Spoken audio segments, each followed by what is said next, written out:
Jūs žinojote, kad neatėjote užsitarnauti savo vietos. Jūs žinojote, kad neatėjote taisyti kažko, kas sugadinta. Jūs atėjote į aplinką kupiną gerovės ir supratote, kad ši gerovė natūraliai bus jūsų.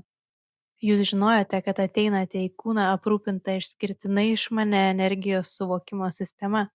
Jūs žinojote, kad jūsų fiziniai pojūčiai padės jums interpretuoti vibracijas per regą, klausą, skonį, lytėjimą ir tai padės pažinti aplinką.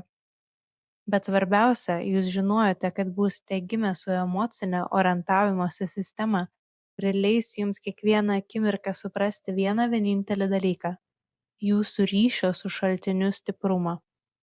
Pagalvokite apie tai, būtybei atkeliaujančiai iš nefizinės gerovės į šią fizinę erdvės ir laiko patirtį Žemėje, svarbiausia buvo tik vienas dalykas - sąmoningas ryšio su savo šaltiniu suvokimas.